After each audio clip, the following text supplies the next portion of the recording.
il y avait un petit thème que j'avais écrit comme ça en plus. Et avant de partir, je lui dis, tu sais, j'ai fait un petit thème pour une toute petite séquence du film. Je voudrais quand même que tu l'écoutes.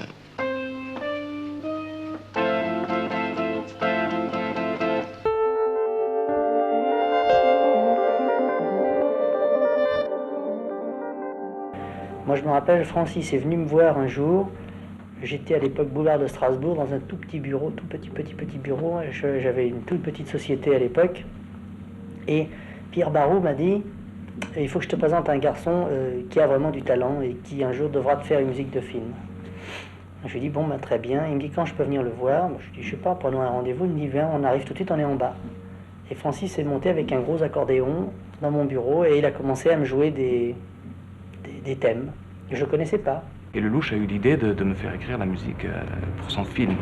C'est davantage le talent de Francis que sa personnalité qui fait qu'on le choisisse.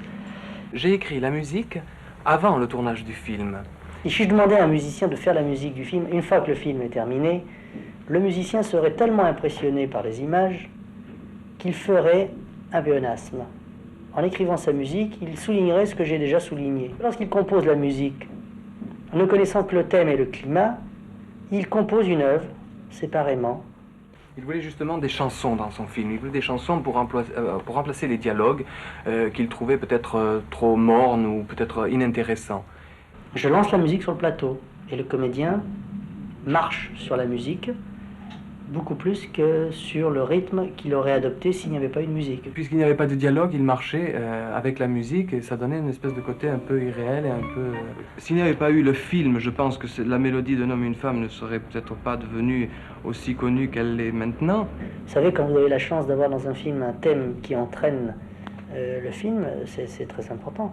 J'avais très très bien dit à Francis au moment où je préparais Un homme et une femme, il faut à tout prix qu'on trouve un thème populaire, car le film doit être un peu fait comme une rengaine.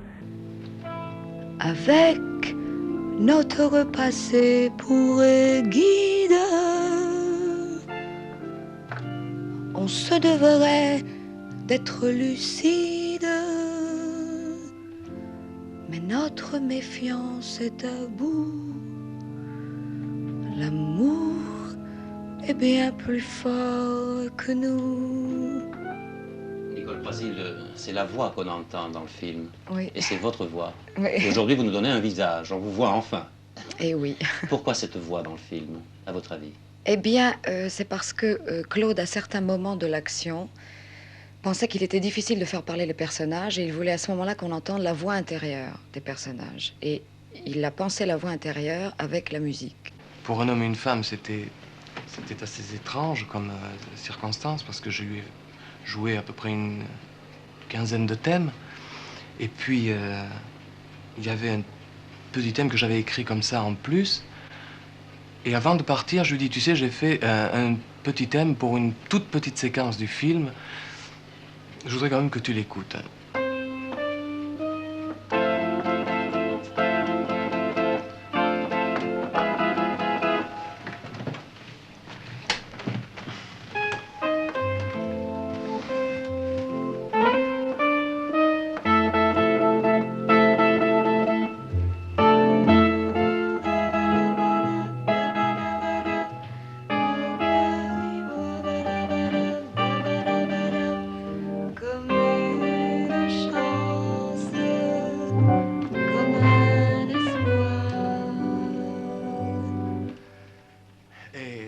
Il m'a dit, mais rejoue-moi ça. Et il me l'a fait jouer 10 fois. Il m'a dit, mais ça, c'est le thème principal du film.